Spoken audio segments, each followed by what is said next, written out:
अस्सलाम वालेकुम friends. Last video में जो प्याज का पानी हमने रखा था, मैंने कहा था इसको बिल्कुल नहीं फेंकना। अब मैं आपको बनाने लगी हूँ इसके साथ जो हमने रेमेडी बनानी है। आपके बाल ऐसे हो जाएंगे कि जैसे आपने केराटिन करवाया है। आपके बालों में पोनी तो टिकनी नहीं है एक दिन के लिए।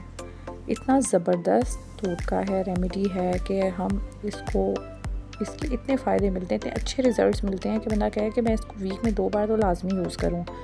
लेकिन सिर्फ इस वजह से कि कौन प्याज का पानी निकाले और बंदा सुस्ती कर जाता है तो रह जाता है। अब ये जब हमें फ्री में मिल रहा है तो हम इसको क्यों वेस्ट करें। अब जो प्याज का पानी है उसको हम स्टोर नहीं कर सकते, हमने इसको फ्रेश यूज़ करना होता है।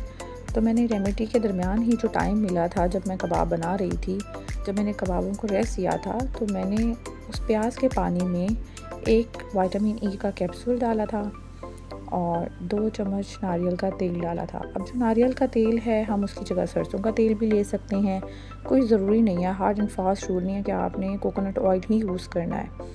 आप कोई भी ऑयल यूज़ कर सकते हैं अपने पसंद का। अच्छा, अब इसमें जो की इंग्रेडिएंट है वो है कॉफ़ी पाउडर, जो मैंने हाफ़ टी स्पून डाला है।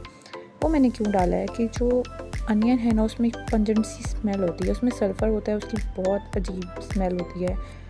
अनियन की स्मेल ख़त्म करने के लिए हमने इसमें कॉफ़ी पाउडर डाला है। अगर आप नहीं डालेंगे तो आप 2 से 3 दफ़ा भी वीक में वॉश करेंगे तो अक्सर प्याज की स्मेल आपके बालों में से आ रही होती है।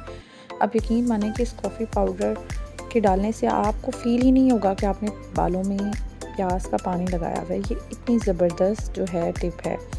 कोई भी स्मेल वाली चीज़ जब आपने अपने बालों में लगानी है, बाज़ लोग अंडा यूज़ करते हैं कि उसकी स्मेल नहीं जाती, तो आप उसमें हाफ़ टी स्पून जो है कॉफ़ी पाउडर डाल दें।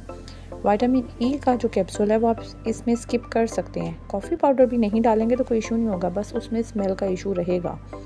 लेकिन जो ये प्याज का पानी है ये बहुत ही कमाल की चीज़ है। ये बहुत बहुत आला काम करता है आपके बालों पे, आपको मज़ा आ जाएगा।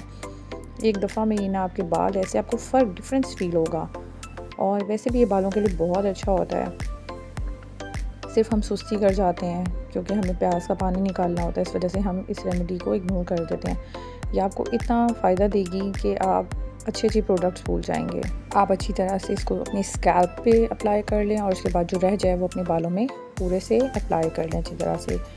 वैसे तो प्याज का पानी अकेले ही बहुत अच्छा होता है, लेकिन ऑयल इसमें हम इसलिए मिलाते हैं कि हम ज़ाहिर बात है शैम्पू जब हम करेंगे तो हमारे बाल एक्स्ट्रा ड्राई ना हो जाए, तो इस वजह से हम ऑयल मिला लेते हैं। लेकिन वो आपने कंप्लीट हेयर्स में अपने लाजमी लगा लेना है ताकि जब आप वॉश करें तो आपके जो बाकी हेयर्स हैं वो ड्राई ना रह जाएं। आई होप आपको मेरी ये रेमेडी पसंद आई होगी। काइंडली पैच टेस्ट ज़रूर करिएगा। बाज़ लोगों को किसी चीज़ से भी एलर्जी होती है तो फिर बिल्कुल आपने इसको यूज़ नहीं करना। और अगर आपको मेरी रेमेडी पसंद आई हो तो प्लीज़ मुझे फ़ीडबैक ज़रूर दीजिएगा। Thanks for watching. अल्लाह हाफिज़।